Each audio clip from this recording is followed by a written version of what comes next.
یہ امام ترمذی رحمۃ اللہ علیہ باب قائم کیے ہے، حدیث نمبر 198، اور باب کا عنوان دیا کہ امام ضامن ہے اور مؤذن امانت دار ہے۔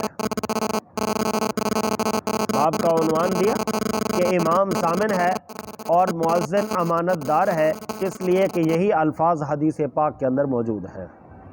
سرکار دو عالم صلی اللہ تعالیٰ علیہ وسلم کی مبارک ہستی کا مبارک فرمان ہے۔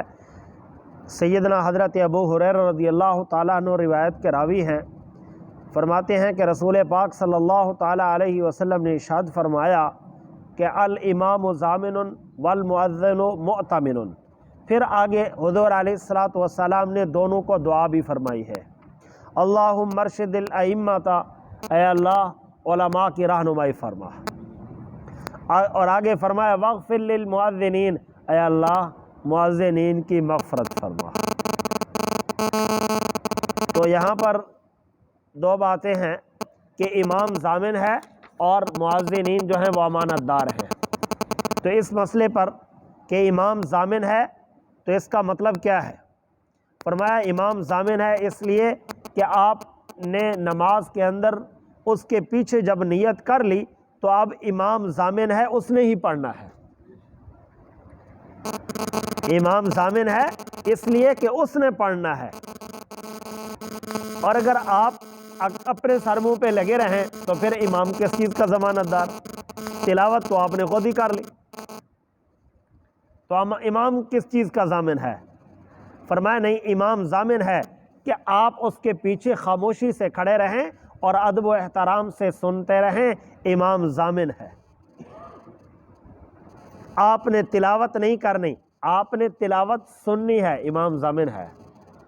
آپ نے تلاوت سننی ہے، امام ضامن ہے، اور آپ نے تلاوت پر عمل کرنا ہے کہ وہ خاموشی سے سنتے رہیں اور خاموشی کے ساتھ ادب کے ساتھ کھڑے ہوں، آپ تک آواز آئے نہ آئے۔ لمبی جماعت ہو رہی ہو، وہاں تک آواز نہیں پہنچ رہی امام کی، سپیکر کا نظام نہیں ہے، یا سپیکر تو ہیں لیکن وہاں پر ختم ہو گئی، آواز نہیں پہنچ سکتی۔ سپیکر بھی بعضوں کا وہاں تک آواز نہیں پہنچا سکتے، دنیا کا رش بہت زیادہ ہو جاتا ہے۔ تو فرمایا کہ امام ضامن ہے، جب امام صاحب تلاوت کرے تو تم خاموش ہو، اس لیے کہ آج وہ ضمانت تمہاری وہ خود ادا کر رہا ہے۔ آج تم خاموشی کے ساتھ کھڑے رہو۔ باقی رہا مسئلہ کہ حدیث کے اندر فاتحہ وہ انشاءاللہ جب آئے گا تو اس پر انشاءاللہ اچھے انداز سے بحث کریں گے، وہ وہاں پر بحث آئے گی۔ یہاں پر بس اتنا ہی کہ امام کے پیچھے خاموشی کے ساتھ کھڑا رہنا ہے، اور امام کے پیچھے گفتگو کرنے کی اجازت، پڑھنے کی اجازت بالکل نہیں ہے۔ فرمایا آگے والمؤذن مؤتمن، کہ تمہارا مؤذن وہ امانت دار ہے، جب ٹائم ہوتا ہے تو ٹائم پر تمہاری اذان دیتا ہے، وہ تمہارے وقت کا بڑا امانت دار ہے، تمہاری اذان کا خیال کرتا ہے۔ پھر فرمایا اے اللہ جو علماء ہیں ان کی رہنمائی فرما، ائمہ ہیں ان کی رہنمائی فرما۔ یہ سرکار دو عالم صلی اللہ تعالیٰ علیہ وسلم کے مبارک ہستی نے دعا فرمائی ہے، اللہم ارشد الائمہ، اے اللہ ان کی رہنمائی فرما جو ائمہ ہیں، اور فرمایا واغفر للمؤذنین، اے اللہ جو یہ اذان دینے والے ہیں ان سے جو کمی کوتاہی ہو گئی ہے، میں اللہ کا نبی دعا کرتا ہوں ان کی کمی کوتاہیاں معاف فرما دے۔ اگر کہیں ٹائم میں تھوڑا بہت آگے پیچھے ہو جائیں تو یا اللہ ان کو معاف کر دینا۔ اب جس کے لیے دعا اللہ کا نبی آمنہ کے لال صلی اللہ تعالیٰ علیہ وسلم ارشاد فرمائیں تو اس کا کیا ہی کمال ہے، اس کا کیا ہی کہنا۔ جس کے لیے آمنہ کے لال صلی اللہ تعالیٰ علیہ وسلم دعا فرمائیں اس کا کیا ہی کہنا۔ تو کیا فرمایا؟ فرمایا مؤذنین کے لیے اے اللہ مؤذنین کی مغفرت فرما دے۔ اس لیے علماء نے لکھا ہے، فرمایا کہ مسلمان کو چاہیے کہ زندگی میں کم از کم ایک بار دو بار اذان آپ بھی دے دیا کریں، کم از کم زندگی میں ایک دو بار کہیں اذان دے دیا کرو، جب موقع ملے تو اذان دے دو ایک دو بار، تاکہ اس صف کے اندر ہم بھی شامل ہو جائیں جس کے اندر اللہ تعالیٰ مغفرت فرمائے۔ آگے فرمایا کہ اس روایت کو عام لوگ نہیں، فرمایا اماں عائشہ صدیقہ رضی اللہ تعالیٰ عنہ سے روایت ہے، اور حضرت سہل بن سعد سے روایت ہے، اور عقبہ بن عامر سے روایت ہے، یہ بڑے بڑے جلیل القدر صحابہ فرماتے ہیں کہ سرکار دو عالم صلی اللہ تعالیٰ علیہ وسلم نے ارشاد فرمایا، اور فرماتے ہیں کہ اس روایت کے متعلق فرماتے ہیں کہ اس روایت کو ابو ہریرہ نے روایت کیا، اور اسی طرح اس روایت کو امام سفیان ثوری رحمۃ اللہ علیہ روایت کرنے والے ہیں۔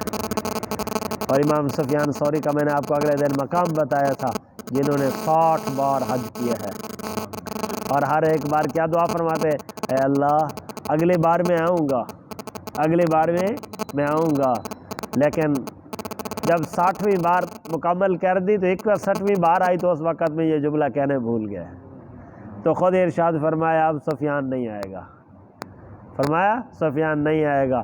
اگلا سال سے پہلے امام سفیان ثوری دنیا کو الوداع فرما گئے، تو فرمانے لگے اگر میں اس سال کہہ دیتا تو اللہ تعالیٰ میری عمر میں اور برکت عطا فرما دیتا، لیکن کیا ہے، اور یہ بڑے انسان ہیں ان کی جن کے 60 سال مسلسل حج میں، کیا ہی کمال ہے، کہ تھوڑی بات نہیں ہے مسلسل اتنا عرصہ حج کرنا۔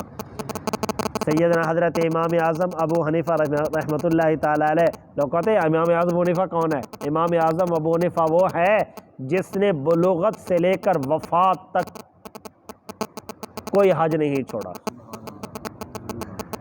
بڑا ایک جملہ ارشاد فرمایا کہ میں نے قربانی کی عید نہیں پڑھی، کیا فرمایا کہ میں نے بلوغت سے لے کر زندگی کے آخری لمحے تک امام صاحب نے قربانی کی عید نہیں پڑھی، اس لیے کہ قربانی کے وقت میں جو عید پڑھی جاتی ہے حاجی تو مصروف ہوتے ہیں اپنے ارکان ادا کرنے میں، عید تو وہ پڑھتے ہیں جو حج نہیں کر رہے ہوتے، جو حج نہیں کر رہے ہوتے، جو حج کر رہے ہوتے ہیں وہ تو اپنے ارکان ادا کر رہے ہوتے ہیں، وہ تو ہوتے نہیں ہیں حرم میں، وہ تو اپنے ارکان کو ادا کرنے میں مصروف ہوتے ہیں، وہ ادھر ہوتے ہی نہیں ہیں۔ اس لیے ہمارے امام نے زندگی میں قربانی کی عید پڑھی نہیں ہے، بلوغت کے بعد ساری زندگی حج کیا ہے، اور جس کو اتنا اللہ نے مقام اور مرتبہ عطا فرمایا ہو، اور آج کل کے دور کے چمگادڑ پھونکے مارتے پھرتے ہیں، وہ جی امام اعظم ابو حنیفہ کون تھا؟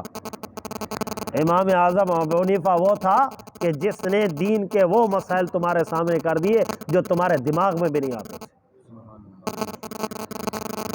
وہ انسان تھے امام اعظم ابو حنیفہ رحمۃ اللہ علیہ۔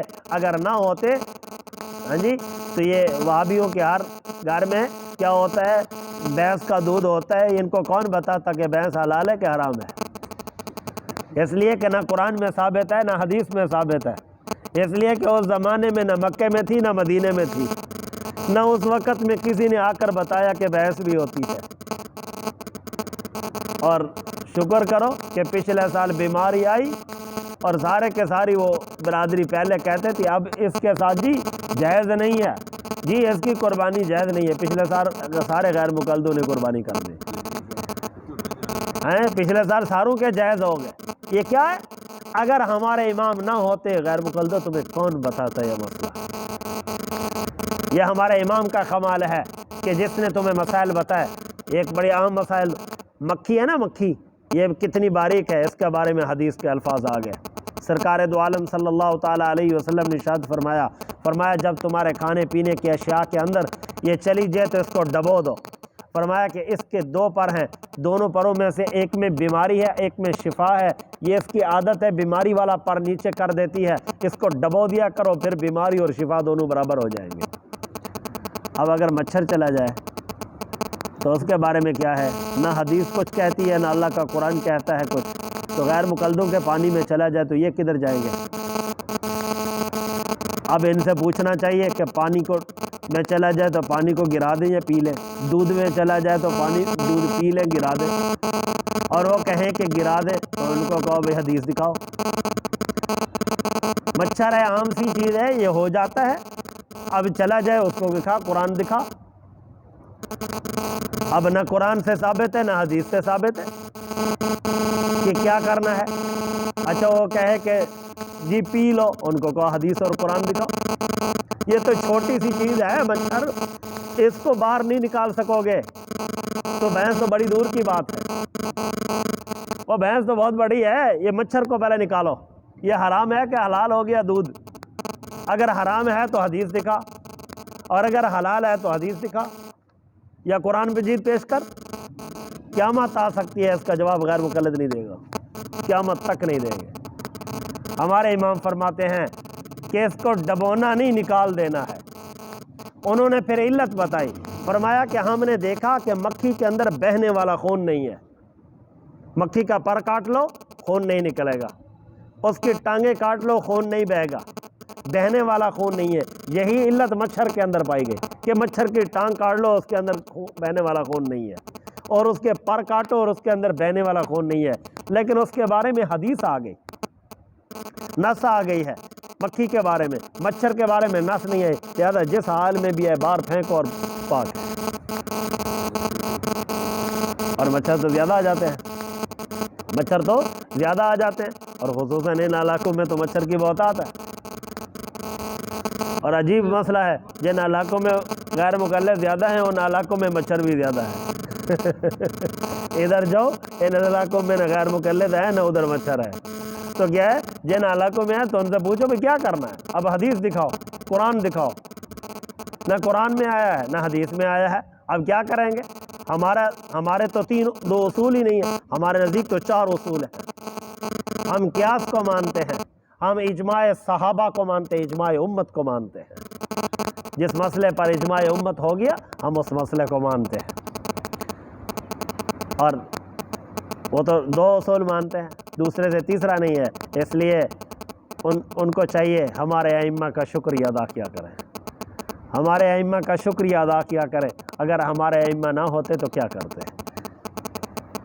اس لیے فرمایا کہ حضرت امام سفیان ثوری رحمۃ اللہ علیہ اتنے بڑے انسان ہیں، یہ بھی ارشاد فرما رہے ہیں کہ اپنے مؤذن کا احترام کیا کرو، اپنے امام کا احترام کیا کرو، اور اپنے مؤذن کا احترام کیا کرو، اس لیے کہ مؤذن کا اللہ کے ہاں بہت بڑا مقام ہے۔ اللہ تعالیٰ اللہ تعالیٰ کی توفیق عطا فرمائے۔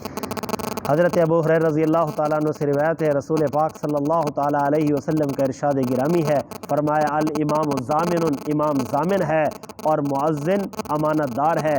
پھر دعا فرمائی، اے اللہ ائمہ کو رہنمائی فرما، اے اللہ ائمہ کی رہنمائی فرما اور مؤذنین کی مغفرت فرما۔ صلی اللہ تعالیٰ علیہ وسلم۔